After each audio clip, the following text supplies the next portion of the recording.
These people are waiting for the appearance of a living legend.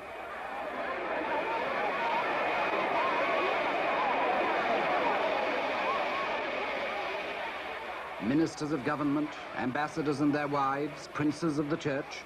By now, they've probably lost count of the number of times they've waited here at Addis Ababa airport for the same extraordinary man. In a moment, he'll step from the door of this aircraft to a scene that's even more familiar to him.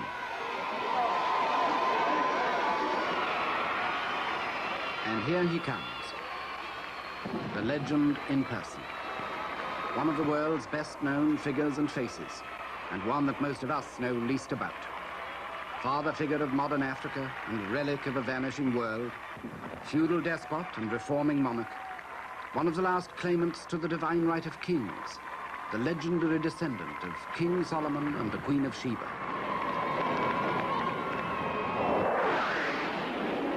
His Imperial Majesty, Haile Selassie I, conquering lion of the tribe of Judah, elect of God, King of kings, Emperor of Ethiopia.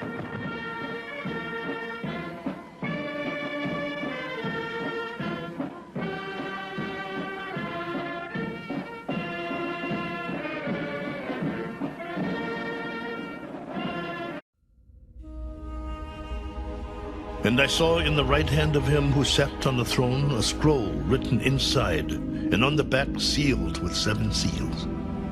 Then I saw a strong angel proclaiming with a loud voice, "Who is worthy to open the scroll and to loose its seals?"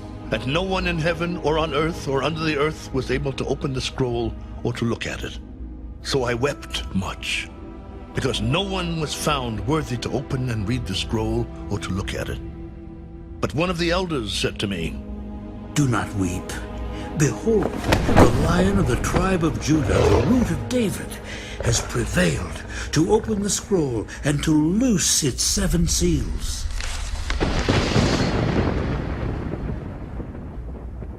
And I looked, and behold, in the midst of the throne and of the 4 living creatures, and in the midst of the elders, stood a lamb, as though it had been slain, having 7 horns and 7 eyes, which are the 7 spirits of God sent out into all the earth. Then he came and took the scroll out of the right hand of him who sat on the throne. Now when he had taken the scroll, the 4 living creatures and the 24 elders fell down before the Lamb, each having a harp and golden bowls of incense, which are the prayers of the saints. And they sang a new song. "You are worthy to take the scroll and to open its seals, for you were slain and have redeemed us to God by your blood out of every tribe and tongue and people and nation, and have made us kings and priests to our God, and we shall reign on the earth." Then I looked, and I heard the voice of many angels around the throne, the living creatures and the elders, and the number of them was 10,000 times 10,000 and thousands of thousands, saying with a loud voice, "Worthy is the Lamb who was slain to receive power and riches and wisdom and strength and honor and glory and blessing." And every creature which is in heaven and on earth and under the earth, and such as are in the sea, and all that are in them, I heard saying, "Blessing and honor and glory and power be to him who sits on the throne and to the Lamb forever and ever." Then the 4 living creatures said, Amen. And the 24 elders fell down and worshipped him who lives forever and ever.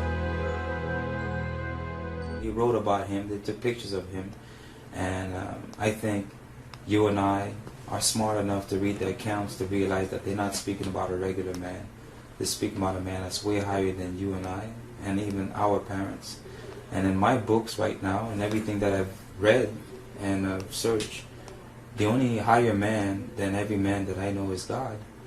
And he's a real man. He's a true man that lives the life of a man through the loins and genes of us humans, and born out of a woman from the first. Third rightful ruler in this time him come to open the book and loose the 7th seal.